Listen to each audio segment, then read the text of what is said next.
ओम शांति। ओम शांति।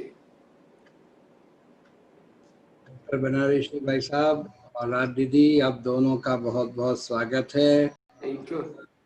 आज तो मधुबन घर से हमारे जी बोलना तो आज राज दीदी को है, दीदी की स्वागत करेंगे। दीदी आप स्वागत करें हमारे भाई साहब का। आज का दिन बड़ा सुंदर दिन है, जो सारे सब जोन के भाई बहन भी आ रहे हैं और हमारे मधुबन से अपने मेडिकल विंग के चीफ सेक्रेटरी जो आदि से बाबा के साथ है और बहुत अच्छे अच्छे अनुभव किए हैं दादियों से दादाओं से। तो आज हम उनके अनुभव सुनेंगे। पहले हमारे प्यारे राजबेन जो हमारे सब जोन की बहुत सेवा कर रहे हैं, अभी भी कोरोना में भी बहुत अच्छी सेवा हो रही है। ओम शांति। ओम शांति दीदी। आज हमारे बीच संध्या काल में अपने इतने पुराने यज्ञ के अथक सेवादारी बनारसी भाई जी और विशेष ये शक्तियों के दिन चल रहे हैं, तो उनके अनुभव से विशेष हम शक्तियां अपने अंदर भरेंगे, क्योंकि यज्ञ में रहते हुए उन्होंने ऐसे अनेक कार्य किए हैं जिसमें समय समय पर अपने अंदर शक्ति भरकर उस कार्य को सफलता का आभास कराया है। तो ऐसे बनारसी भाई जी का आज इस सुंदर अवसर में मैं अपने तहे दिल से सभी बड़ौदा वासियों की ओर से अपनी ओर से खूब खूब अभिनंदन करती हूँ, स्वागत करती हूँ, स्वागत करती हूँ। ओम थैंक यू दीदी, थैंक यू। ओम शांति। जब हम राज दीदी को देखते हैं तो हम राज दीदी को बड़ौदा निवासी नहीं समझते हैं, हम समझते हैं मधुबन निवासी।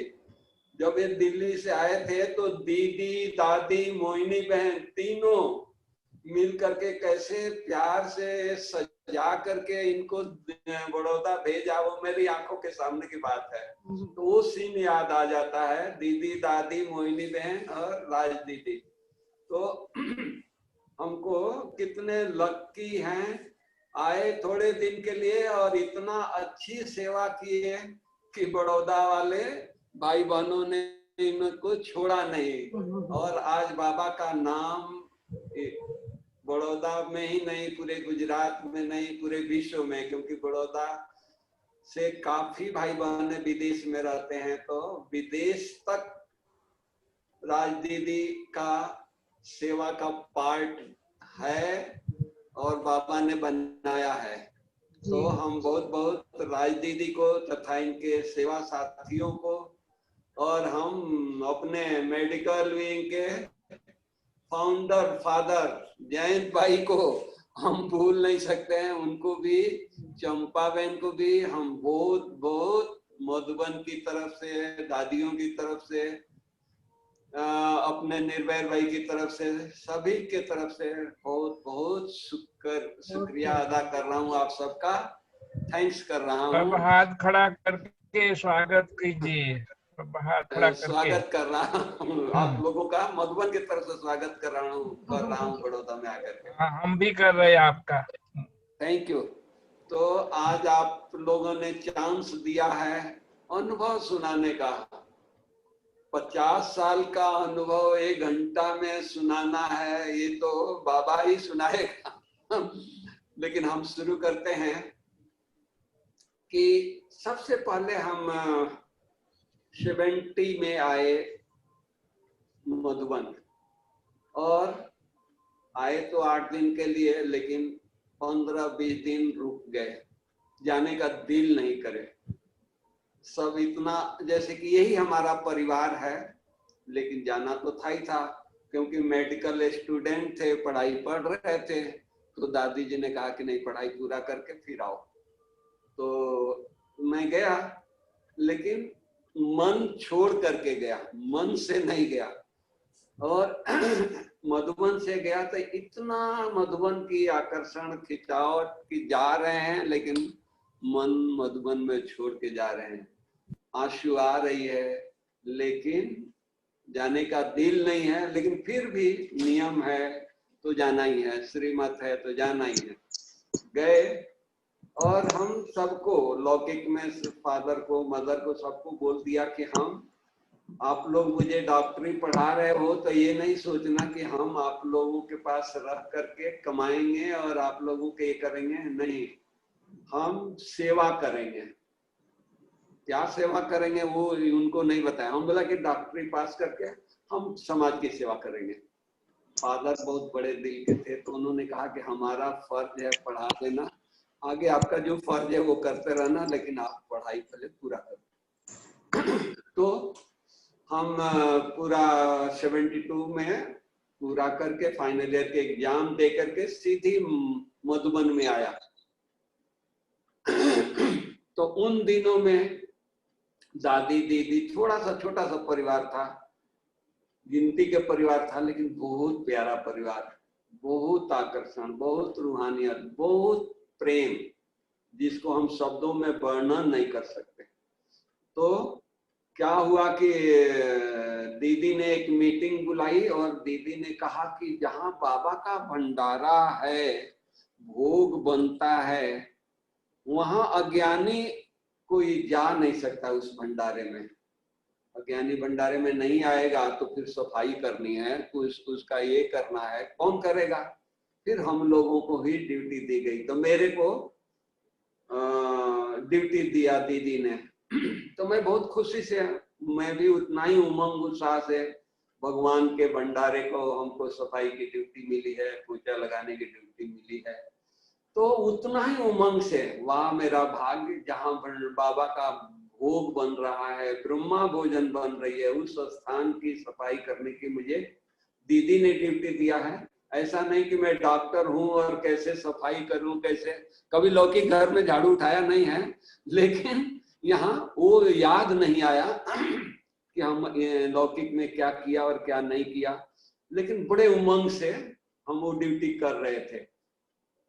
एक सप्ताह किया होगा तो बड़ी दादी, दादी प्रकाश मणि, भोजन करके वो भंडारे के राउंड लगाती थी, लगा करके फिर रूम में जाती थी। तो दादी मेरे पीछे खड़ी है, मैं तो मस्ती में लगा रहा हूं पोछा।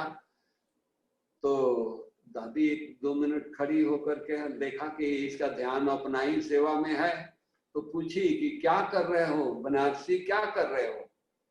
तो हमने देखा कि दादी खड़ी है, तो हमने बोला कि दादी पोछा लगा रहे हैं। तो बोला कि किसने कहा? हम बोला कि दीदी ने ड्यूटी दिया। इतना बोल करके चली गई। शाम को ऑफिस में, ईशु दादी का ऑफिस में दादी हम रोज ही आती थी, तो वहां आई, दीदी भी आती थी, तो तीनों ईशु दादी, दादी, दीदी ये का कारोबार करते थे।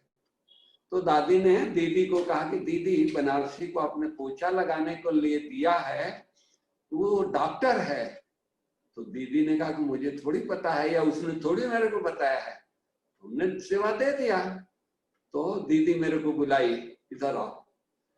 तो बोली कि तुमको वहां सेवा नहीं करना है। हम बोला कि जो आज्ञा। सूरज भाई के साथ मदद करना है। तो सूरज भाई के साथ हम भोजन बनाने की सेवा में मददगार बन गए। फिर क्या हुआ, बीकानेर में मेला लगा, तो दादी ने, पहले मेला होता था तो मधुबन से खाना बनाने के लिए भाइयों को दादी भेजती थी। तो राजस्थान था, बीकानेर अपना ही स्थान था, तो दादी ने मेरे को भेजा। उस मेले के उद्घाटन करने के लिए दीदी आई थी। तो उस दिन, उद्घाटन के दिन, शांता बहन ने कहा कि सिंधी कढ़ी बनाओ, दीदी आ रही है, दीदी उद्घाटन करेगी।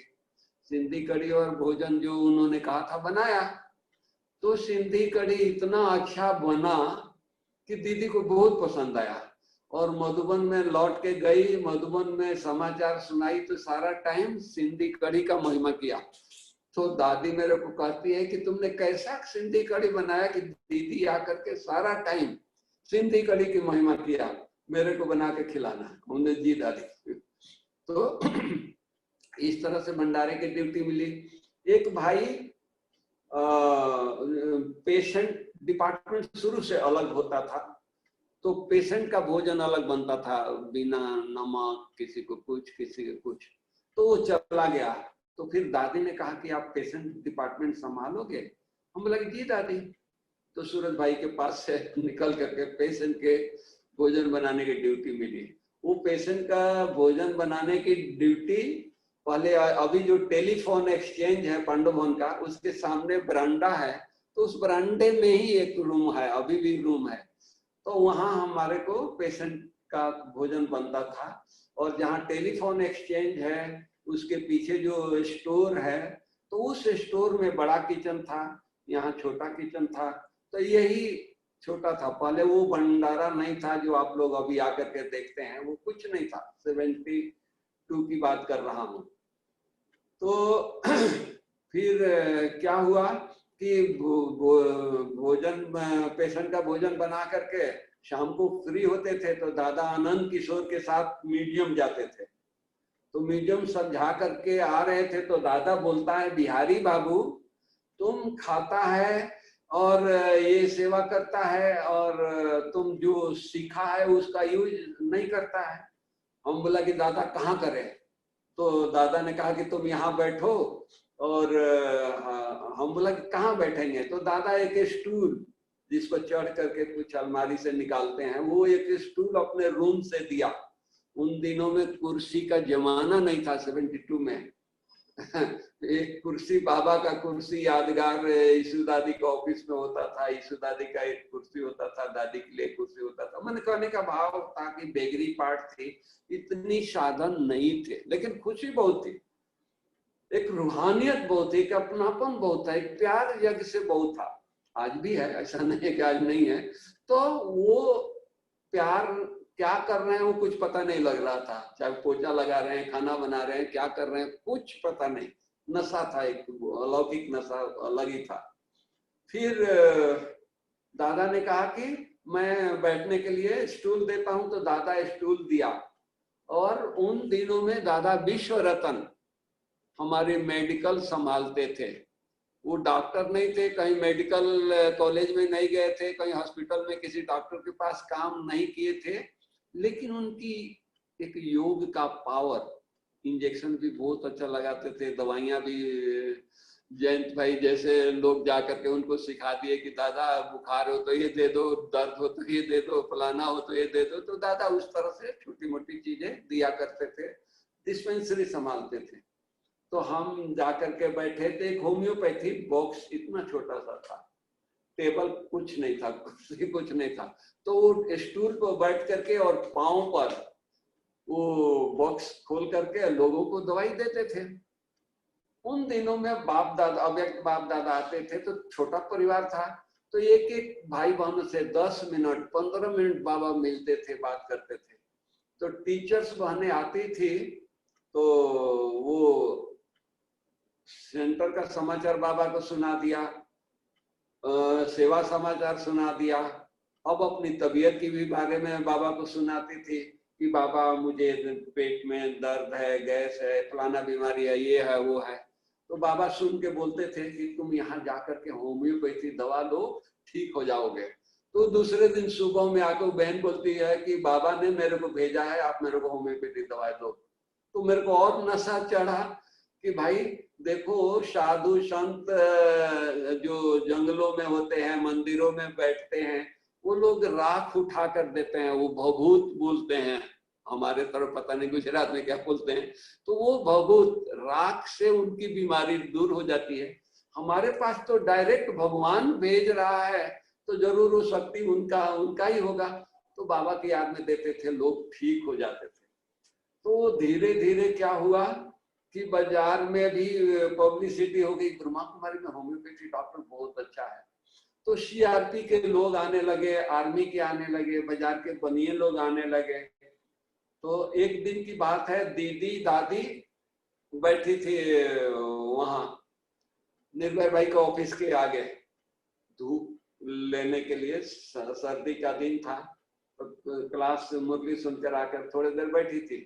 तो सीआरपी के जवान 8-10 वर्दी में वो गेट से आ गए और अंदर पांडवपुर में जो हमारा बाबा डिस्पेंसरी है वहां जा रहे हैं। दादियां बैठी है तो दीदी पूछती है कि दादी क्या हुआ है, पुलिस वाले घर में घूम रहे हैं।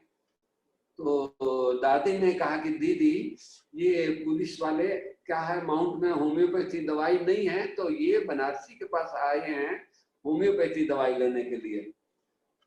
तो यहाँ से अब सेवा शुरू हो रही है। देखिए अब हमारी कहानी। तो दीदी ने मेरे को बुला के बोला कि और क्या काम करता है। तो दादी ने बोला कि करुणा भाई अकेले सेवा करता है तो थोड़ा करुणा भाई को मदद करो। मदद करने के लिए भाई क्या करें, करुणा भाई के पास भी कोई गाड़ी घोड़ा नहीं, कुछ नहीं, वो भी पैदल जाता था। तो एक पुरानी साइकिल पड़ी थी तो मेरे को दादी ने बोला कि साइकिल लो, साइकिल पर तुम जाया करो। तो हम ले लिया और गांव के आदमी रहने वाला साइकिल चलाना तो जानते थे, तो साइकिल पर हम जाते थे म्यूनसिपालिटी में या सर्किट हाउस, कोई मिनिस्टर आया है, कोई कुछ आया है, कोई जज आया है तो उनको पांडवभवन ले आते थे, दादी से मिलाते थे, पांडवभवन दिखाते थे।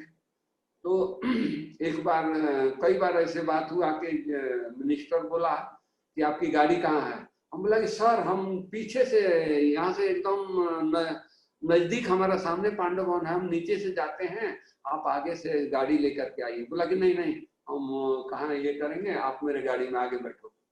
तो आगे बैठा करके ऐसे वीआईपी को लेकर के उन्हीं की गाड़ी में आते थे और वो साइकिल वहीं सर्किट हाउस में रख देते थे।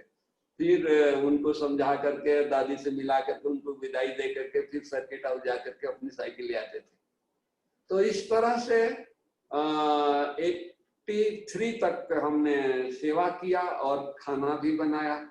अब खाना बनाते थे तो वो बाजू में ही हमारा किचन था, पेशेंट किचन, तो हम कुकर चढ़ा करके आते थे, सब्जी उब्जी कद्दू है चाहे कुछ है उबालने के लिए, फिर जाकर छौंक लगाए। तो वो सीटी गिनती करते रहते थे। यहाँ अपने डिस्पेंसरी में दवाई भी देते थे, सीटी गिनती करते थे, 4 सीटी हो गया, 3 सीटी हो गया, किसको कितना सीटी बजाना है, राजमा है तो 5-7 सीटी बजाना है, तो गिनती करते रहते थे, दवाई देते रहते थे। जब पूरा हो जाता था तो मैं बोलता था 2 मिनट ठहरो, मैं 2 मिनट में आता हूँ। ये किसी को बोल कर नहीं जाता था, मैं कुकर उतार करके आता हूँ। तो वो मतलब कि इस तरह से दोनों सेवाएं शुरू हो गई। फिर दीदी ने कहा कि नहीं तुम भंडारे की पेशेंट डिपार्टमेंट की सेवा नहीं करो, हॉस्पिटल डिस्पेंसरी की सेवा करो और बाहर की सेवा करो। फिर वहां से शुरू हो गई। तो मृत्युंजय भाई आया तो दादी ने कहा कि बनारसी अकेले जाता है तो मृत्युंजय भाई आप उनके साथ जाया करो। तो आया, बोला कि दादी ने कहा है कहाँ चलना है, हमें म्यूनसिपैलिटी चलना है। तो बोला गाड़ी, हम बोला कि ये साइकिल पर है, आप पीछे बैठो हम चलाते हैं। बोला कि मैं साइकिल पर बैठूंगा। हम बोले कि हमारा तो यही गाड़ी है, हम इसी पर तो सब जगह जाते हैं। तो वो बेंगलोर से लंबरेटा स्कूटर लाया था, उन दिनों में लंबी सी थी। तो बोला कि आप मेरे स्कूटर पर बैठो और मेरे साथ चलो, जहां भी चलना है ले चलो, बताओ।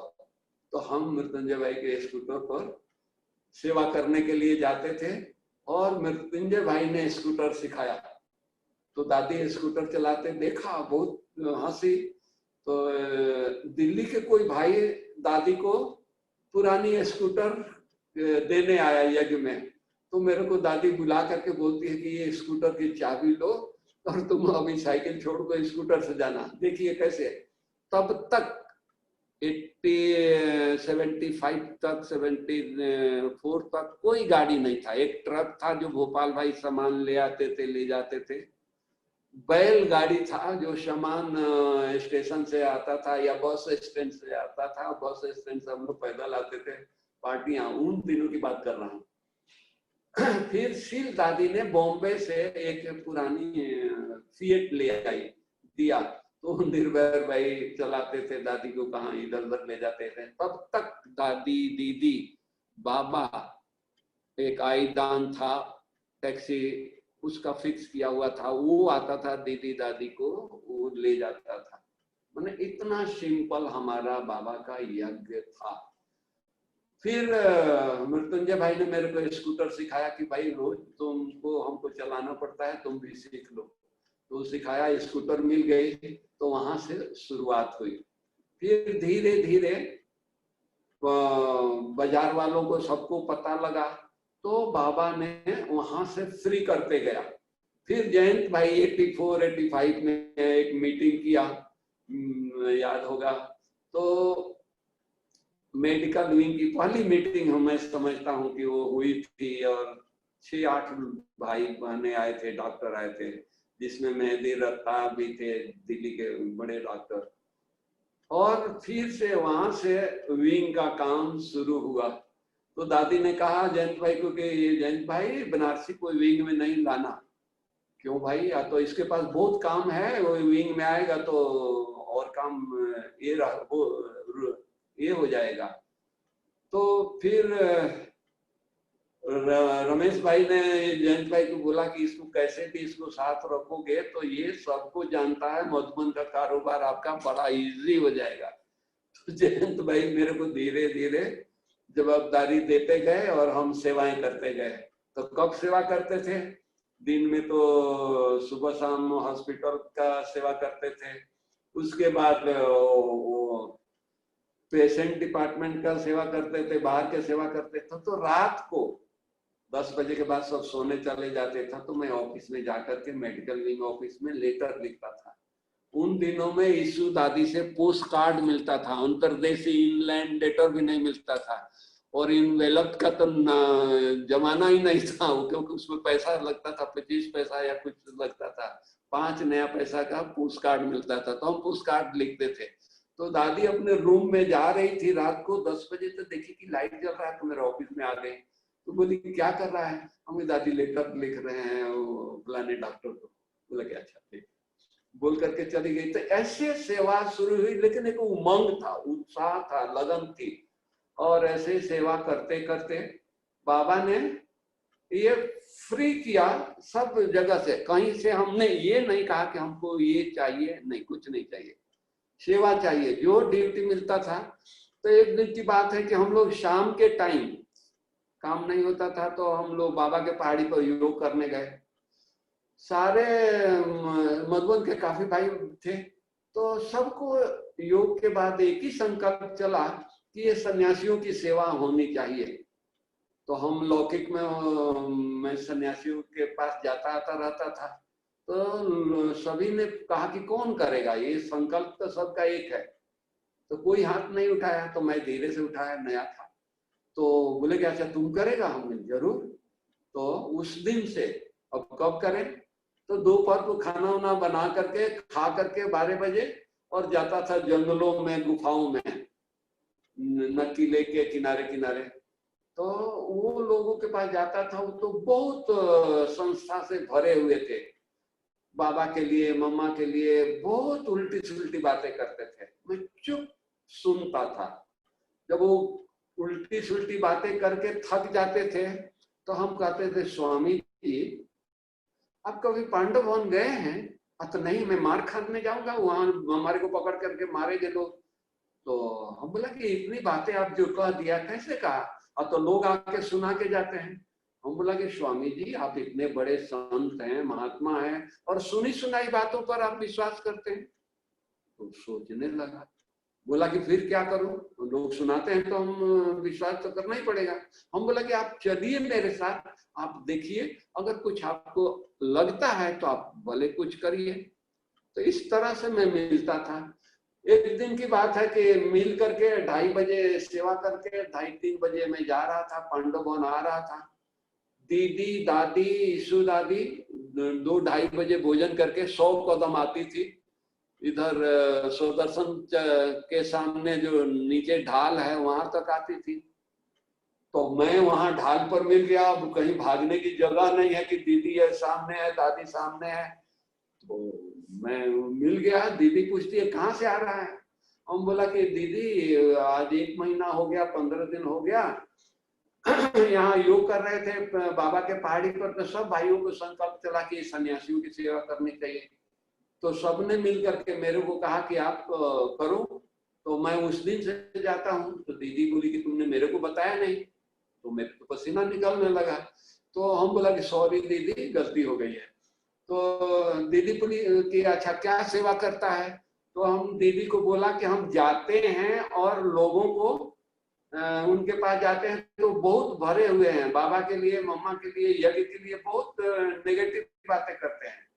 तो दीदी बोली कि तुम क्या जवाब देता है? हम बोला कि मैं शांति से सुनता हूँ। जब वो नेगेटिव बातें करते करते थक जाते हैं तो हम बोला कि स्वामी जी आप कभी पांडव वन गए हैं?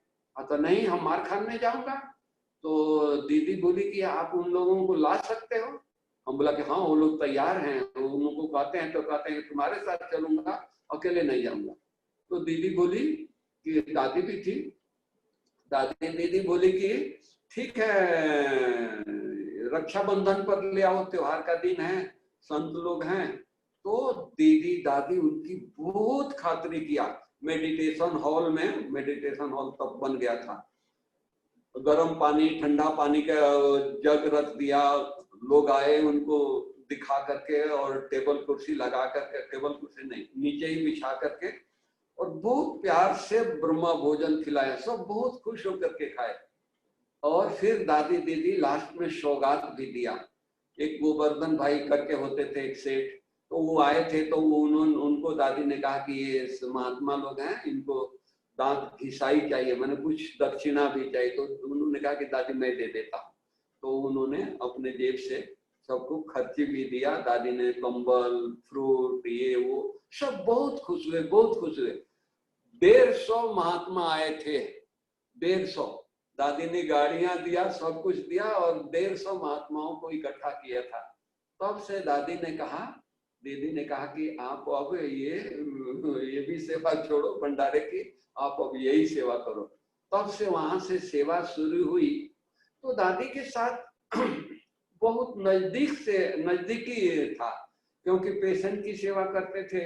तो कौन बीमार है, कौन क्या है, तो रोज दादी को बताते थे। कोई मान लो कि सुबह में रिपोर्ट सारा दे करके आ कि फलाना बीमार है, ये बीमार है, वो बीमार है। तो दादी नाश्ते पर फ्री होती थी तो सुनती थी। तो एक दिन मुन्नी बहन ने कहा कि रोज तुम नाश्ते पर आता है, नाश्ता दादी को करने दो, बाद में आगे पीछे सुनाना। तो हम नहीं गए। तो दादी मेरे को बुलाई कि क्यों नहीं आया? तो मैं कैसे कहूँ कि मुन्नी बहन ने मना किया है। तो मुन्नी बहन बोली धीरे से कि दादी मैं नहीं बोला कि रोज रोज नाश्ते पर, दादी के नाश्ते पर बीमारों की बात करता है। तो बोली कि नहीं, जब तक ये नहीं सुनाएगा तब तक हम नाश्ता नहीं करेंगे। उन्हें दादी को परिवार से बहुत प्यार करती थी सबको। तो रोज मैं दादी के पास जाता था। दोपहर को किसी को बुखार चढ़ गया तो वो भी समाचार सुनाने जाता था, किसी को पालनपुर ले जाना है तो वो भी प्रोग्राम सुनाने जाता था। तो मैंने दादी के पास सारा दिन में 8-10 बार जाना आना होता था। तो दादी से बहुत ये स्नेह था, दादी दीदी से। एक बार की बात हम आपको सुनाएं कि सूरज भाई के साथ भोजन बनाता था। तो उन दिनों में बारिश बहुत होती थी, 73-74 की बात कर रहा हूँ, और लकड़ी रखने का कोई जगह नहीं था। विशाल भवन के आगे एक पहाड़ी था, पहाड़ी पर लकड़ी पड़ी रहती थी। 15 दिन से बारिश हो रहा है, वो उसमें ये लकड़ियों से पानी बह रहा है, टपक रहा है, इतना फूल जाता था लकड़ी। और उस लकड़ी को जलाना है तो हम लोग खाना बनाते थे, खाना बना करके पूरा करते थे, सफाई करके, और लकड़ी, गीली लकड़ी रख देते थे तो गर्म चूल्हे से वो लकड़ी सूख जाता था। एक दिन की बात है कि 2 बजे हम आए, चाय बनाना था, मेरी ड्यूटी थी। और वो चाय, गुरुवार था, चाय लकड़ी जले नहीं, चाय कैसे बनाए? बेगरी पाट था, हम मिट्टी तेल भी नहीं डाल सकते हैं, वो पकौड़े का तेल जला हुआ है उसको भी हम नहीं डाल सकते थे। तो फूंकते फूंकते आंख मेरी लाल हो गई, मुंह से फूंकना पड़ता था। तो चाय तो बन गई, टाइम पर बन गई, लेकिन हम, गुरुवार का दिन था तो दीदी गुरुवार को अमृत पिलाती थी। तो हम दीदी के पास गए तो दीदी मेरे सिर पर हाथ रख करके अमृत पिलाया और बोला कि भाऊ, मैंने भाई, तुम्हारा आंख लाल है। हम बोला कि दीदी आज लकड़ी जल नहीं रही थी, वो फूकते फूकते धुआं मेरे आंख में लग गया, इसीलिए लाल है। मैंने इतना केयर, जैसे बच्चों का माँ बाप केयर करते हैं, इतना दीदी दादी, हमारी दादियां केयर करती थी। तो इस तरह से मधुबन का ये हुआ। एक बार बीमार पड़ गए मैं, तो पहले तो उसके पहले तो एरोप्लेन में एरोप्लेन में बरांडा है, तो बड़े बड़े मरगुल बने हैं, उसके नीचे बरांडा है। तो हम बरांडे में कम से कम 5 साल 10 साल सोए होंगे। तो एक बार दादी गई बरांडे में उधर चक्कर लगाने के लिए, तो पूछी कि यहाँ कौन कौन सोता है। तो लोगों ने कहा कि ये बनारसी सोता है, यहाँ ये सोता है, यहाँ वो सोता है। दादी बोली कि बनारसी यहाँ सोता है। तो हमने कहा कि हाँ दादी। तो नीचे गई, ऑफिस में मेरे को बुलाई, तो बोली कि कहाँ सोता है। हम मुझे बरांडे में। तो बोला कि नींद आती है। हम बोला कि थक कर जाते हैं, वहां पढ़ते हैं, सो जाते हैं, फिर सुबह रिकॉर्ड बजता है, नीचे आ जाते हैं, सेवा करते हैं। तो इस तरह से तो दादी ने कहा कि नहीं, आप वहां से आ जाओ और आप वल्लभ भाई, सूरज भाई के साथ सो, वहाँ एक बेड खाली है। तो 5 बेड के रूम था, 5 बेड में हमारे को भी एक बेड मिल गया। एक बार बीमार हुए तो अशोक मेहता आए, निर्भय भाई आए देखने के लिए। तो पूछते हैं अशोक मेहता कि 5 लोगों के बीच में नींद आती है। हम बोला कि वो क्या नींद होती है, इतना सेवा करके आते हैं कि हम तो 2 मिनट में सो जाते हैं, तो दिक्कत नहीं होती है। दिक्कत क्या होती है, वो आंख खुलता है फिर तैयार होकर नीचे चले जाते हैं। दिक्कत वाली बात तो कोई आती नहीं है। दिक्कत क्या है होती है वो तो पता ही भी नहीं होता है। तो इतना सेवा का उमंग था। फिर दादी ने, जब दादा आनंद किशोर शरीर छोड़े, तो आनंद किशोर हवाई महल में रहते थे, मतलब के मेडिटेशन हॉल के बाजू के रूम में। निर्भय भाई एक रूम में चंद्रहास दादा, और बीच वाले में आनंद किशोर दादा। तो आनंद किशोर शरीर छोड़े तो उनके रूम में दादी ने कहा कि ऊपर रहता है और रात को कोई बीमार पड़ता है तो ऊपर से आना जाना करता है, तो इसलिए तुम सामने रहो तो अच्छा रहेगा। तो दादी ने वहाँ रूम दे दिया। आज भी वहाँ बेड मेरी है, और उसमें करुणा भाई और हम दोनों रहते हैं। लेकिन करुणा भाई भी नीचे रहते हैं, हम भी नीचे रहते हैं। तो कभी भी डिमांड नहीं किया, आपकी दादी ने, बाबा ने दिया। और ये अब दादी के साथ का कुछ अनुभव सुनाइए। तो ये मैं अपना सुना दिया। दादी के साथ का अनुभव यह है कि दादी को परख शक्ति बहुत थी। 1 मिनट में दादी दीदी लोगों को परख लेती थी। एक बार की बात है, बाबूराम शर्मा एक पंडित करके बड़ा लंबा चौड़ा था, वो पहरा देता था रात को। तो 2 दिन से वो दिखाई नहीं दिया। तो दादी ने मेरे को बुलाया और बोला कि पंडित दिखाई नहीं देता है। वो मरगोल में ऊपर सोता था, जहाँ कोई जाता भी नहीं था। तो वो उसको देख रहा, वो कहाँ है, क्या है, बीमार है, पूछ क्या हो, कि दादी पूछ रही है। तो वो उसको मैं देखने गया तो रूम में तड़फ रहा था, 104 डिग्री टेम्परेचर। तो मैं फटाफट दौड़ते हुए आया, थर्मामीटर ले गया और बर्फ, यूडी कोलन, और जाकर के बाल्टी में पानी दे करके ठंडा बर्फ डाल करके यूडी कोलन डाल करके उसको पट्टी लगाया। आधा घंटा 45 मिनट में उसका बुखार कम हुआ। फिर दादी के पास गया तो दादी ने कहा कि देखो उसकी खींच हो रही थी मेरे को। तो कहने का भाव है कि दादी को खींच होती थी, कोई कष्ट में है, कोई को तकलीफ है, तो दादी को ये होता, महसूस होती थी किसी को कोई तकलीफ है। फिर वो बुलाती थी, फलाना नहीं आता है, दिखाई नहीं देता है, जाओ। एक एक का ध्यान रखते थे। दादी मुरली चलाने आती थी, देखती थी मधुबन निवासी कम बैठे हैं तो भेजती थी किसी न किसी भाई को कि देख क्या वो कौन कौन सोया है, कौन क्या कहाँ बैठा है, मुरली में क्यों नहीं आया है, दादी को रिपोर्ट दो। इतना मतलब कि ध्यान, जैसे परिवार होता है वैसे परिवार की तरह दादी दीदी ध्यान देती थी।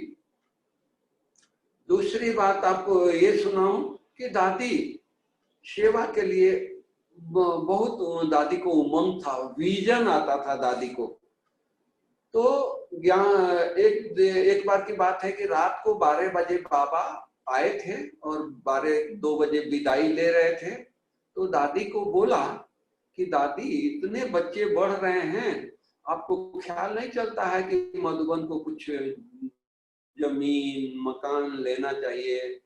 तो दादी ने कहा कि बाबा यहाँ जमीन मिलता नहीं है, मकान मिलता नहीं है और बनाने की परमिशन नहीं है, हम क्या करें। तो बाबा ने कहा कि नहीं, पुरुषार्थ करो, मिलेगा, सब कुछ मिलेगा। बाबा वरदान दे करके जाते हैं। दूसरे दिन सुबह दूध वाले आए। दूध वाले आकर के बोलते हैं कि हमको दादी से मिलना है। अरे भाई क्या हो गया? नहीं, मुझे दादी से मिलना है। तो दादी को जाकर के बोला कि दादी, दूध वाले आज आपसे मिलना चाहते हैं, वो बताते नहीं है कि क्या क्यों मिलना चाहते हैं। तो दादी बोली कि बुलाओ बुलाओ, कोई बात नहीं है, बेचारे इतना सेवा करते हैं, ये आगे कहा हम मिलेंगे। तो दूध वालों को दादी से मिलाया। तो दूध वाले दादी को बोलते हैं, दादी हमारा जमीन है वो हमको निकालना है, क्योंकि बच्चों की शादी है और भी कोई कई प्रोग्राम है, तो वो जमीन हमको बेचना है। पहले हम बाबा के घर में आए हैं, आप ले लेंगे तो ठीक है, नहीं तो फिर बाजार में जाएंगे। तो दादी ने कहा कि नहीं नहीं, बाबा के घर में आप आए हो तो बाबा के हम ले लेंगे, जो भी आपको चाहिए हम देंगे।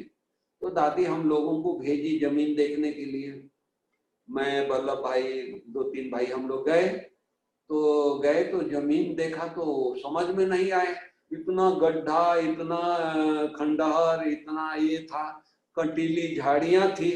हम बोला कि लेकर के करेंगे क्या? तो ये जाकर के दादी को रिपोर्ट दिया कि दादी जमीन तो बड़ा अच्छा है, लेकिन बड़ा खंडहर है, कंटीली झाड़ियां हैं, ये वो है। तो दादी बोली कि अच्छा हम चल सकते हूँ। तो हमने कहा कि दादी थोड़े दूर तो गाड़ी जाएगी, थोड़े दूर के बाद आपको पैदल चलना पड़ेगा, क्योंकि हम लोग पैदल गए। तो बोली कि सो क्या, तुम लोग पैदल चल सकते हो तो दादी नहीं चल सकती है? तो दादी को वहां हम लोग शाम के टाइम में दादी तैयार होकर रूम से निकली और हम लोग गए। दादी पैदल गई इतना दूर तक, दादी को जमीन पर ले गए। दादी 15 मिनट खड़े खड़े योग किया, जैसे कि एकदम बाबा आ गया है। और योग पूरा हुआ तो दादी बोलती है कि नहीं, ये जमीन ले लो।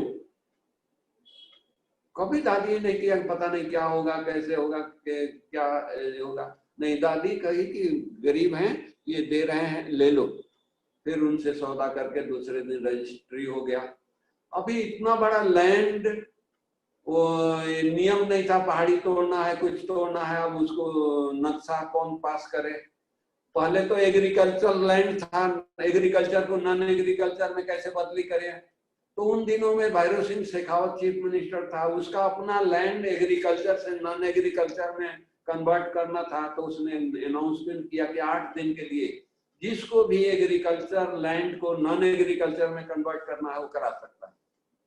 तो हम लोगों को लॉटरी मिल गई, सारा फाइल ये करके जयपुर जाकर के एग्रीकल्चर से नॉन एग्रीकल्चर में कर दिए। अब उसका नक्शा बन गया। अभी नक्शा ना म्युनिसिपल पास करे, ना जयपुर में कोई पास करे। तो राजस्थान का गवर्नर चन्ना रेड्डी उन दिनों में थे। वो चन्ना रेड्डी राजभवन में आए थे गर्मियों की छुट्टी में। तो दादी ने कहा कि बाल शिविर का उद्घाटन, 3000 बच्चे आए थे गर्मियों में। दादी हर साल बुलाती है, अभी भी आते रहते हैं। तो दादी बोली कि गवर्नर आया है, आप जाकर के उनको बुलाओ, उनको निमंत्रण दो बाल शिविर का उद्घाटन करने के लिए। तो उनको निमंत्रण दिया, वो स्वीकार कर लिया, क्योंकि यहाँ तो कोई काम नहीं है। तो बोले कि हम आएंगे। तो शाम को आ गए, स्टेज पर बैठे हैं, 3000 ओम शांति भवन में बच्चे बैठे हैं, कोई हिल नहीं रहा।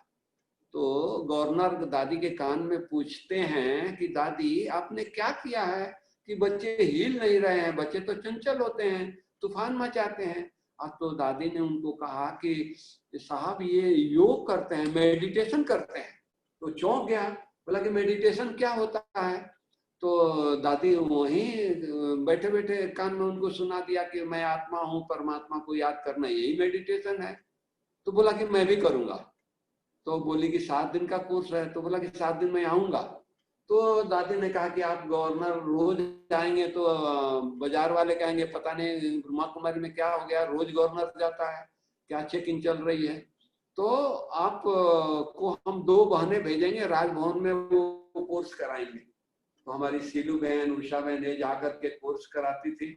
7 दिन के बाद गवर्नर आकर के बोलता है, दादी मैं मेडिटेशन रूम बनाना चाहता हूँ अपने रूम को, अपने बेडरूम को मेडिटेशन रूम बनाया, दादी से उद्घाटन कराया। और जब जाने लगा, 1 महीना उसका पूरा हो गया, तो आया पांडव भवन में और कहा कि दादी मेरे को सेवा दो। दादी बोला कि यज्ञ आपका है, जो चाहिए सेवा करिए। बोला कि ऐसा नहीं, कोई पर्सनल कोई सेवा दो जी, ये काम आपको करना है अपना भाई समझ करके, जैसे ये भाइयों को आप ड्यूटी देते हो ना, मेरे को भी काम दो, सेवा दो। तो दादी ने कहा कि आप बोलते हैं तो एक जमीन हमारा है बहुत बड़ा, और उसका नक्शा पास हो गया है, नक्शा बन गया है, लेकिन कोई पास नहीं करता है। बोला कि एक काम हमारा है, हमको दे दीजिए। और वो नक्शा लेकर के चला गया। वहां जयपुर गया तो भैरव सिंह शेखावत का राज्य था, तो वो ये हो गया, मिलिट्री ये हो गई, तो उनका राज्य खत्म हुआ और गवर्नर के हाथ में पावर आ गया। गवर्नर ने दूसरे दिन मीटिंग सारे सेक्रेटरी को बुला लिया, क्योंकि वो मिनिस्टर रहे नहीं, कोई रहा नहीं, चीफ मिनिस्टर रहा नहीं, तो गवर्नर मालिक अब उसने बुला करके और बोला कि ये नक्शा पास करना है। अभी गवर्नर कह रहा है कोई लेकिन नहीं, कोई कुछ नहीं सोचना है, जिसकी डिपार्टमेंट है वो दे जाए और नक्शा पास करके मेरे को दे के जाए। सेक्रेटरी, चीफ सेक्रेटरी ने लेकर के वो नक्शा पास करके गवर्नर को दे दिया। गवर्नर को फोन किया, नक्शा लेकर के आ गए और उसको बुला करके फाउंडेशन स्टोन उनसे डलवाया गया। भाई गवर्नर ने नक्शा पास कराया है, रोड बनवा दिया, गवर्नर को आना था तो रोड बन गया, नहीं तो पगडंडी थी। फिर 1 साल के अंदर में दादी ने इतना विल पावर यूज किया, 1000 इंजीनियर, जीतू भाई का पूरा बटालियन, सारे लोग मिल करके 1 साल 1.5 साल के अंदर अपना ज्ञान सरोवर बन गया। फिर गवर्नर गर्मी में आया तो उसके द्वारा उद्घाटन कराया गया। गवर्नर हैरान हो गया कि इतना सारा अपने 1 साल में बना दिया। तो बोले कि बाबा ने बनवाया है। कैसे बनाया? फिर दादी ने बताया कि हर ब्राह्मण 1 रुपया रोज इसमें लगाया है और 1000 इंजीनियर अपना ड्यूटी, अपना सर्विस से छुट्टी लेकर के यहाँ रात दिन लग करके काम किए हैं। तो हैरान हो गया कि ये परमात्मा का ही काम है, कोई मनुष्य का काम नहीं है। तो इस तरह से दादी को विजन आता था, कुछ भी ये होता था। दादी को कोई सेवा, दादी की एक निर्माणता थी, कोई भी सेवा करनी होती थी, प्रोजेक्ट बनानी होती थी तो दादी सुनाती थी कि बाबा क्या करूं, मैं ट्रांस में नहीं जाती हूँ, लेकिन जब आंख खुलता है तो बाबा सामने खड़ा हो जाता है, बेटी ये काम करना है, बेटी ये काम करना है। आज बाबा ने कहा कि ये प्रोजेक्ट, ये सेवा करनी है, अभी आप लोग बताओ हम क्या करें। तो दादी कह रही है तो वो काम करना ही है। तो इसलिए कोई भी नया प्रोजेक्ट होता था, किसी का संकल्प नहीं चलता था जी क्यों, कैसे, क्या, सबको मिला करके दादी चलती थी। एक छोटा भी एक भाई है, उसको भी राय, सबसे राय, यज्ञ का कोई भी सेवा दादी ने इतना बढ़ाया, इतना किया, सबकी राय लेती थी। दादी की ये इम्पोर्टेंस था कि सबको साथ मिलकर करते थे। तो दादी ने इस तरह से, मतलब कि यज्ञ को, कहाँ इतना छोटा सा यज्ञ, कहाँ बाबा अव्यक्त हुए, वो तो हम चैप्टर अभी छोड़ देते हैं क्योंकि टाइम बहुत हो रहा है। तो अब हम दूसरी दादी को सुनाने के लिए हम शुरू कर रहे हैं। तो उसी तरह से मतलब दादी थी, दादी जैसा कोई ये नहीं हो सकता है। कितना निर्माण थी। 3rd क्लास में जाती थी ट्रेन में, फिर बोल बोल करके दादी को 1st क्लास में ये किया गया, नहीं तो दादी 3rd क्लास में ये करती थी। कहीं जाना होता था तो एक दादा आनंद किशोर एक पुरानी बस जयपुर से खरीद कर लाए थे, उस बस में हम लोग जाते थे। कहाँ भी दादी पिकनिक करने के लिए ले जाती थी, कहाँ ले जाती थी, कहीं। एक बार कोटा गए, कोटा से लौट रहे थे, बस खराब हो गई, रात के अंधेरी रात, अभी वो ड्राइवर ठीक कर रहा है और दादी दीदी चुप बैठी है, कुछ नहीं। इतना निर्माण, इतना ये कि अब पूछिए नहीं। दादी की निर्माणता, दादी की सरलता, दादी की ये है कि यज्ञ यहाँ से यहाँ तक गया। दादी को कोई कुछ बोलता था, दादी जवाब नहीं देती थी। और दादी को कोई ये नहीं था कि हम ये कर रहे हैं सेवा, नहीं, बाबा करा रहा है, बाबा का यज्ञ है। एक बार प्रेस कॉन्फ्रेंस हुआ तो प्रेस वालों ने पूछा कि दादी इतनी कन्याएं आपके पास है, इतनी टीचर जिसको आप बोल रहे हो, आपको टेंशन नहीं होता है कि इतनी कन्याएं कहाँ कहाँ किस किस शहर में आप रखी हो? बोली दादी कि भाई ये मेरी कन्याएं हैं, मेरे को कन्याएं मेरे साथ आई है, ये बाबा की कन्याएं हैं, बाबा ने इनको समर्पण किया है, बाबा की जवाबदारी है। मैं तो रूम में जाती हूँ और ओम शांति बाबा को करती हूँ, गुड नाइट बाबा को करती हूँ और सो जाती हूँ 2 मिनट में। मेरे को टेंशन किस बात की? यज्ञ बाबा की है, हम तो संभाल रहे हैं, मेरे को निमित्त बनाया है, तो संभालने वाले को टेंशन होता है क्या? आपके दुकान पर कोई ये होगा, किसी को रखा होगा तो उसको टेंशन होगा या आपको टेंशन होगा? तो टेंशन सिर्फ बाबा को है, वो जाने, वो उसका यज्ञ जाने। हम ऑनेस्टी से, प्यार से, प्रेम से होमली संभालते। दादी की एक विशेषता सुनाऊं, संत कॉन्फ्रेंस हुआ, बड़े बड़े महामंडलेश्वर आए थे उस संत कॉन्फ्रेंस में। दादी दीदी सुख धाम में रात को 10 बजे दादी ने कहा कि दीदी मेरे को संकल्प आता है, इन महात्माओं को पूछें कि इनको कोई तकलीफ तो नहीं है। उन महात्माओं को खबर दे दिया गया, क्योंकि महात्मा लोग हैं, फ्री रहते हैं। ये दादी दीदी आप लोगों से मिलने के लिए, पूछने के लिए हालचाल आ रही है कि रूम ठीक है, खाना ठीक मिला है, कैसे हो। इतने बड़े बड़े महामंडलेश्वर बोलते हैं दादी जी आ रही है, एकदम पानी पानी हो गया। और दादी सबके रूम में जाकर के, स्वामी जी भोजन ठीक मिला है, रहने का प्रबंध ठीक है, दादी दिल जीत लेती थी। तो दादी में ये विशेषता था। तो उसी तरह अब हम विश्व किशोर दादा की बात सुनाना चाहते हैं। टाइम मिलेगा तो जानकी दादी का सुनाएंगे, गुजरात दादी का सुनाएंगे, मनोहर दादी का सुनाएंगे। तो विश्व किशोर दादा बाबा के राइट हैंड थे, बाबा के बड़े भाई के लड़के थे। दादा को बाबा अपने बच्चे की तरह बहुत प्यार करते थे, बहुत। उनका सारा कुछ बिजनेस वगैरह सब सेट उन्होंने, बाबा ने किया था, और उनका भी बाबा से बहुत प्यार था। बाबा जब शिव बाबा की प्रवेशता हुई तो बाबा ने अपने बिजनेस को बाइंड अप करके सिंध में आ गया। सिंध में संस्था शुरू हो गई। जब पिकेटिंग हुआ, सिंधी लोग अगेंस्ट हो गए, तो बाबा ने दादा को याद किया, पत्र लिखा कि आप जैसे भी हो वैसे आप आ जाओ। उनका अपना हीरे जवाहरात का उनका भी अलग बिजनेस था। उन्होंने बाबा की पत्र पढ़ करके और अपना बिजनेस छोड़ करके और बाबा के साथ आ गए। और बाबा दादा विश्व किशोर इतना होशियार, इतना हर चीज के लिए बहुत, मतलब बाबा की एक शक्ति थी उनमें। बाबा ने अपना राइट हैंड बनाया था, मैनेजर यज्ञ का बनाया था, A to Z दादा काम करते थे। जो आज हम लोग हजारों लोग मिलकर के यज्ञ की संभाल में लगे हैं, वो दादा अकेले करता था। और दादा की अपनी एक क्या कहें, उनकी धारणा, वो कहाँ सेंटर पर भी जाकर के खाना नहीं खाते थे। सिरोही जाते थे, अपना किट ले जाते थे, सरकारी काम के लिए जाते थे। काम पूरा नहीं हुआ तो रात को रुकना पड़ा, क्योंकि गाड़ी तो था नहीं कि गाड़ी में बैठे और शाम को 6 बजे भी निकले, 8 बजे घर आ जाए, माउंट आबू आ जाए।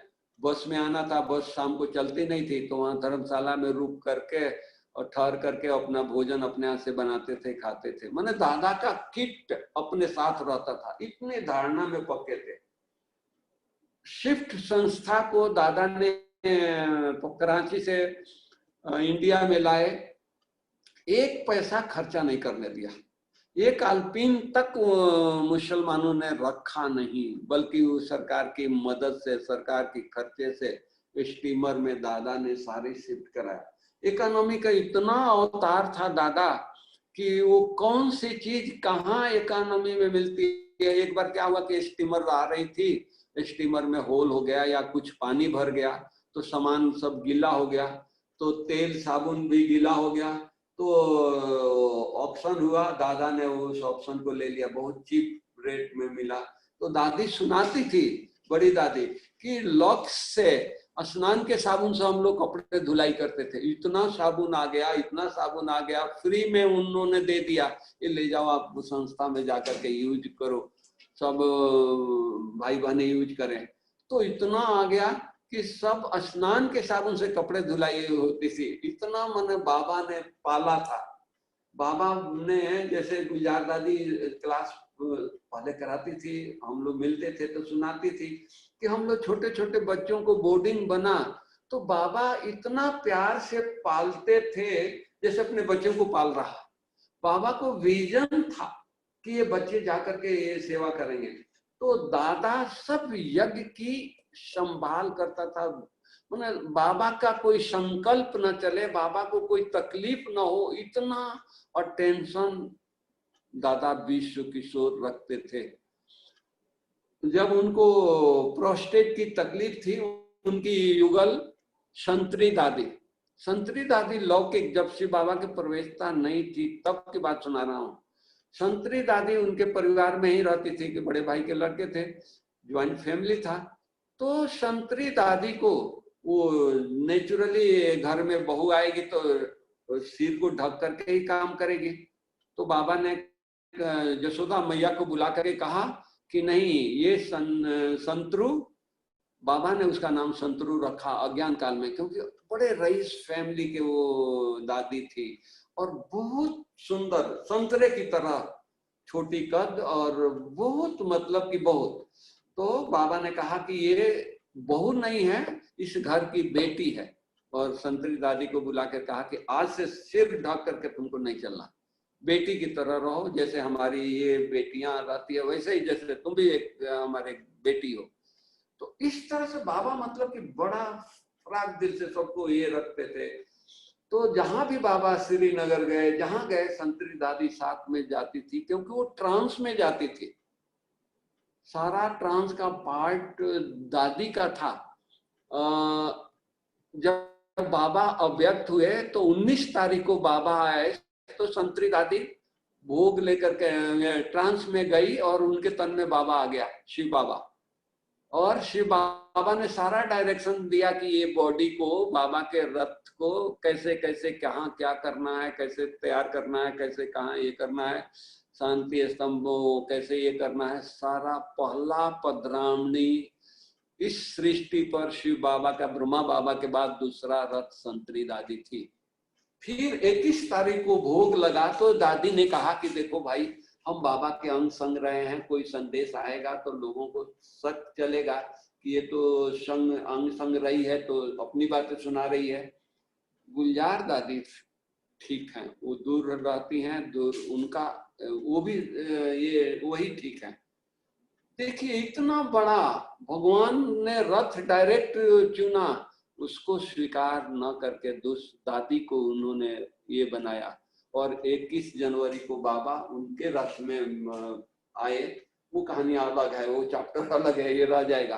तो संतरी दादी का त्याग, संतरी दादी का त्याग इतना कि बाबा ने 3 बार संतरी दादी का पेपर लिया। एक बार पेपर लिया कि बच्ची तुम्हारे पास पर्सनल चीज बहुत है। दादी हैरान हो गई कि हम तो आ गए यज्ञ में और घर की बहू बेटी को जो कुछ आता नहीं है तुम याद करो। तो बचपन में उसका अलमारी एक बंद करके आई थी। लौकिक घर में जैसे बच्चे होते हैं उनका अपना अलमारी होता है, तो बड़ी फैमिली के थी तो उसमें सोने चांदी का बर्तन ये वो बहुत सामान था। बाबा को पता था। तो बाबा ने कहा कि उसका हिसाब आपने नहीं दिया है, घर जाओ लिस्ट बना करके मेरे को दो। तो मम्मी को फोन किया कि मम्मी ये अलमारी हमारी है या आप लोगों ने ये कर दिया? तो तुम्हारी अलमारी हम क्यों खोलेंगे, जैसे तुम बंद करके गई है वैसा ही पड़ा है। वो चांदी के बर्तन इतने वर्षों के बाद वो काले पड़ गए हैं, पीले पड़ गए हैं। दादी ने सारा लिस्ट बना करके सारी चीज अलमारी का ले आकर के बाबा को दे दिया, लिस्ट हाथ में पकड़ा दिया। तो बाबा बोले कि बच्ची तुम नंबर 1 पास। वहां एक पास का डिग्री दिया। दूसरा बाबा ने जब भाऊ का ये हुआ, बॉम्बे में सर्जरी हुआ प्रोस्टेट का, तो उन दिनों में प्रोस्टेट का सर्जरी बड़ा कठिन होता था क्योंकि सर्जरी इतना एडवांस नहीं थी, ओपन सर्जरी होता था।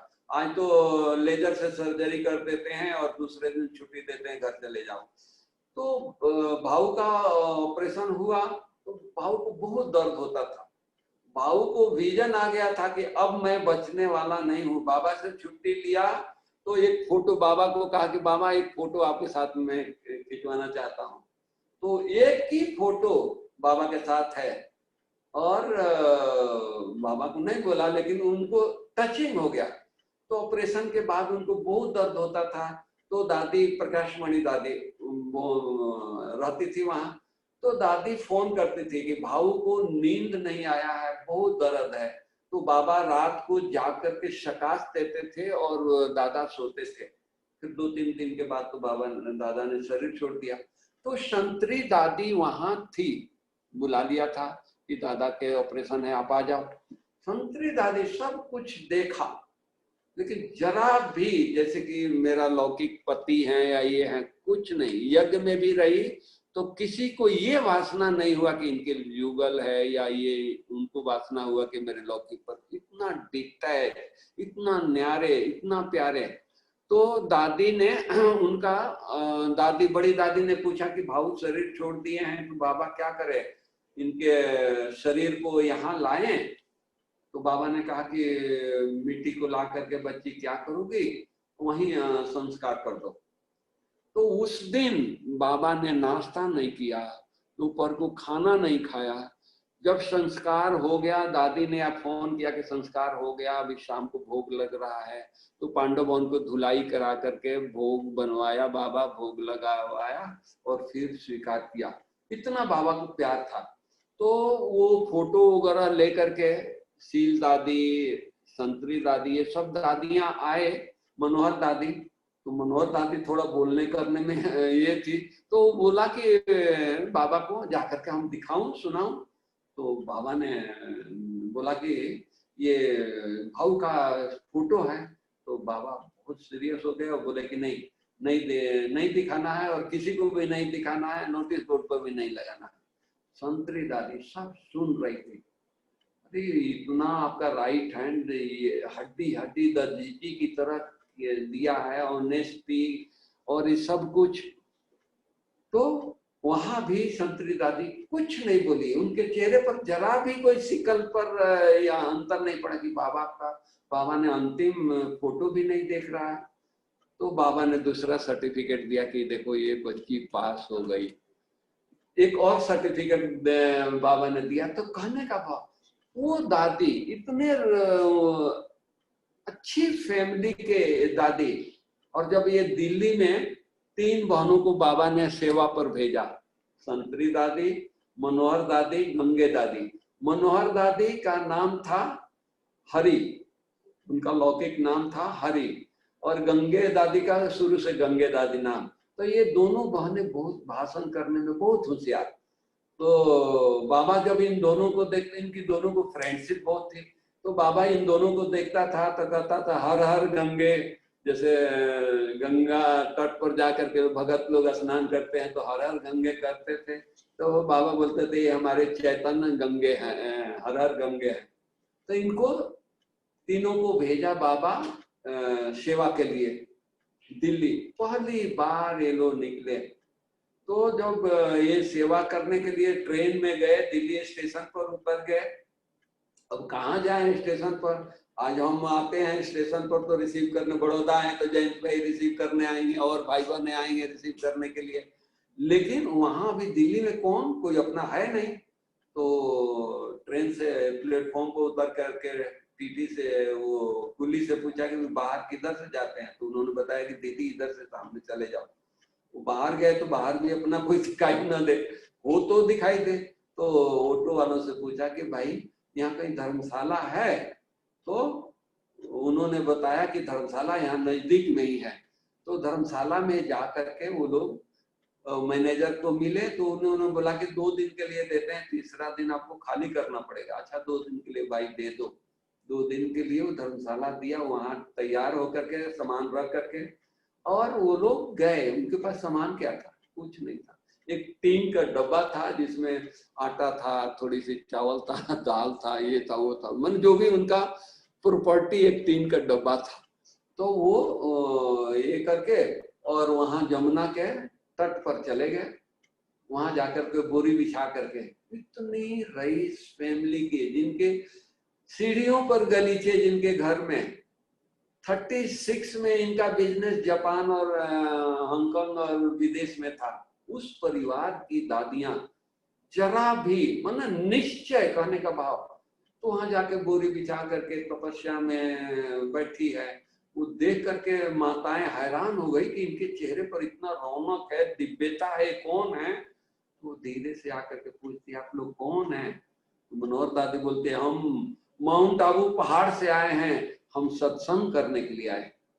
वो माताएं खुश हो गई, सत्संग करेंगे तो आप हम बैठे, आप सत्संग कराएंगे। हाँ, झुंड तैयार हो गया, सत्संग पूरा हो गया। तो वो माताओं ने कहा कि आप कहाँ रहते हैं? और तो फलाने धर्मशाला में रहते हैं। तो नहीं, वो धर्मशाला में नहीं रहिए, 1-2 दिन जमुना के कंठे पर ही वो लोग रात निकाले थे। तो एक वो माताओं ने बोला कि नहीं, हमारा बंगला खाली है, हमारा फ्लैट खाली है, हम चाबी देते हैं, आप वहां आइए, वहीं रहिए, वहीं सत्संग कराइए। वहां से शुरू हुआ। एक दिन की पेपर बाबा कैसे लेता है। संतरी दादी जमुना के कंठे पर बैठी है, दोनों दादियां, गंगे दादी, मनोहर दादी कहीं बाहर सेवा पर गई है, वो आई नहीं, दोपहर को भोजन नहीं, कुछ नहीं। वो टीन के डब्बे में थोड़ी सी आटा था, उस आटे को दादी ने बनाया, एक पेड़ा बन गया, माने एक गोली बन गया, जो भी कहो। और उसको अभी चूल्हा चौका नहीं है, कहाँ बनाए, क्या करे। तो एक सन्यासी रहता था थोड़े दूर पर, उसका चूल्हा जल रहा था, तो वो हाथ पर ही रोटी बना लिया और उसके चूल्हे पर रोटी सेक करके आई। बेलना चौकला भी नहीं, सोचिए। और रोटी सेक करके, और एक ढूंढा तो एक टमाटर था, उस टमाटर का रस बना करके और उस सूखी रोटी भोग लगा करके खा रही है। कहाँ हीरे जवाहरात के पति बिजनेस करने वाला, और कहाँ एक रोटी। मतलब कि इन दादियों ने जो सहन किया, जो त्याग किया, आज कोई नहीं करेगा। इसलिए अष्ट रत्नों में चली गई। तो संतरी दादी का उस दिन भी बाबा ने कहा कि 3 जगह ये बच्ची ने फर्स्ट मार्क लिया है। तो संतरी दादी और भाऊ की ये कहानी है।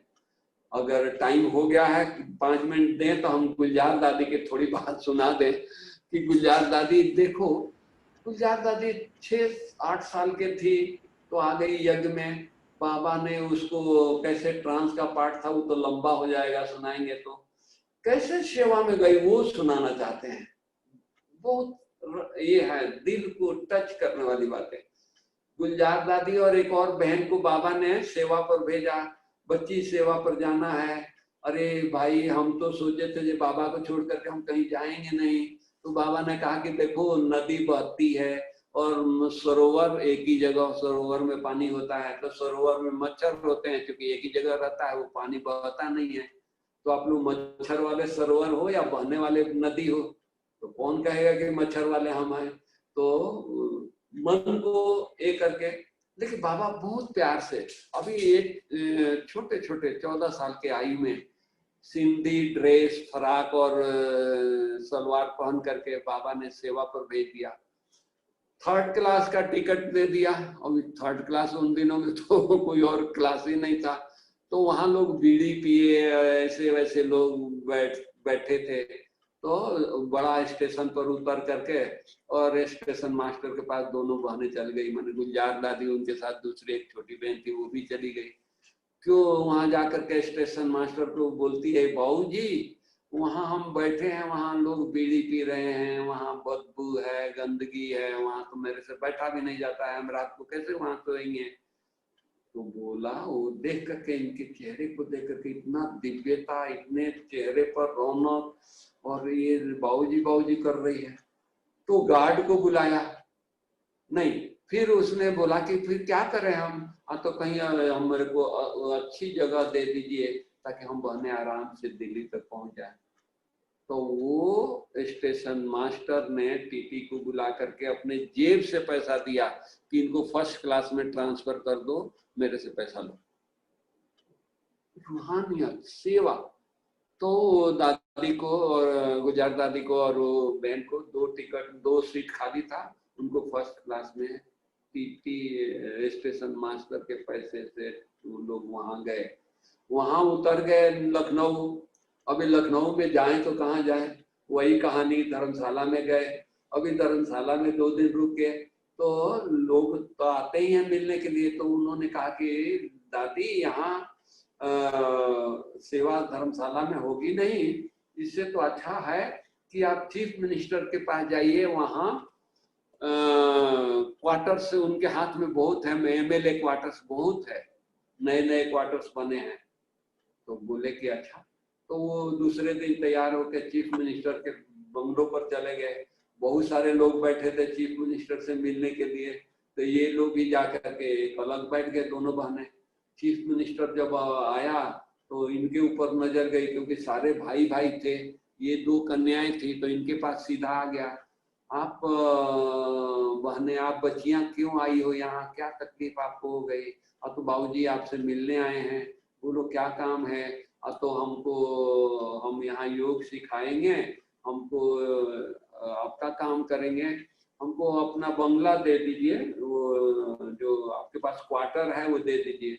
तो भाई ये क्वार्टर तो वो सरकारी क्वार्टर है, प्राइवेट किसी को देते नहीं है, न देने का नियम है। बोला कि नियम वम आप बनाने वाले हैं, आप चीफ मिनिस्टर हैं, आप ही मालिक हैं, तो आपको ही नियम बनाना है, तो हमको 3 महीना के लिए दीजिए, 3 महीने के बाद हम आप ही खाली कर देंगे। तो वो बहुत कुछ कहा, बहुत समझाया, लेकिन दादियों ने इतना प्यार से, और बाबा ऊपर से जादू कर रहा था, बाबा भेजा तो कहा कि बच्ची कोई भी तकलीफ हो तो बाबा को याद करना, कुछ नहीं करना, कोई भी आपके पास ये हो तो बाबा को याद करते रहे। अब वो चीफ मिनिस्टर हटे नहीं, मतलब कि दूसरे से मिलने जाए नहीं, सब लोग बोल रहे थे। चीफ मिनिस्टर का पीए था, वो बोल रहा था कि सर चलिए ना, बहुत तुमसे मिलना है, वो चीफ मिनिस्टर जाए नहीं। फिर लास्ट में 3 महीना के लिए लिख करके दे दिया। वो दादी वहां धर्मशाला से अपने सामान लेकर, सामान क्या था जो भी था वो आ गए, और वहां सेवा शुरू हो गई।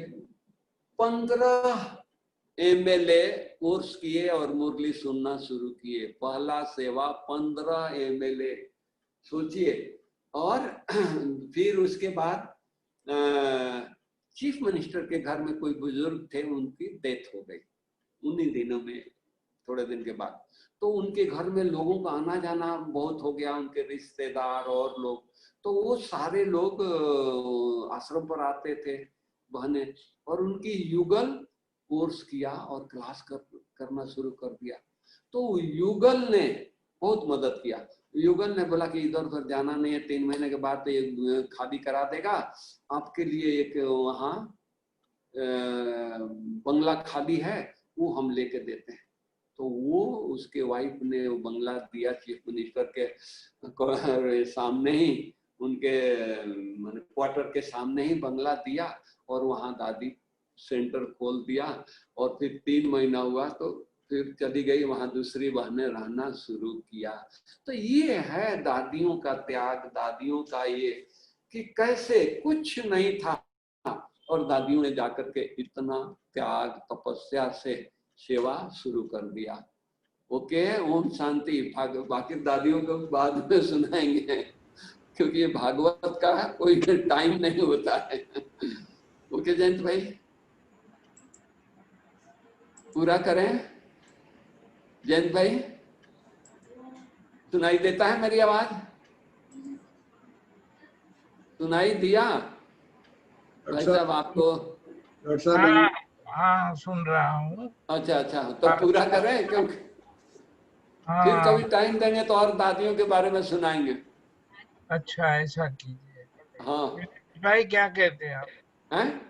विनेश भाई से पूछ रहा हूँ। बाकी अभी करेंगे ना तो 5-10 मिनट में पूरा करना पड़ेगा, बजाय इसके पूरे विस्तार से 1 घंटा लेवे ना हम लोग, तो पूरा फायदा लेवे भाई सबसे। तो एक हाँ, तो सब मेरी गुजरात दादी का और सेवा का पाठ और कैसे हो रहा, जानकी दादी का और दादियों का, मनोहर दादी का तो शॉर्ट में सुनाया। तो कैसे ये हिम्मत से इन्होंने काम किया। हमारी एक ध्यानी दादी थी, मम्मा के बारे में सुनाएंगे कि मम्मा को कैसे ये हुआ। तो उसमें थोड़ा टाइम लगेगा, तो एक दिन और हम रखें, हाँ उसमें जी, खाली दादियों के एक बारे में एक दिन सुनाएंगे। और रखेंगे भाई साहब।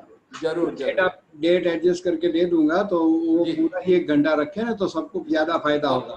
पक्का क्योंकि पक्का पक्का। आपका अनुभव माना बहता हुआ झरना है, झरझर झरझर बहता ही जाता है, और नहाने में मजा भी आता है। तो थोड़ी थोड़ी डुबकी क्यों लगाए, पूरे ही डूब जावे ना 1 घंटे के लिए, तो एक सेशन पूरा रखेंगे, ठीक है ना thank you thank you thank you. Ji.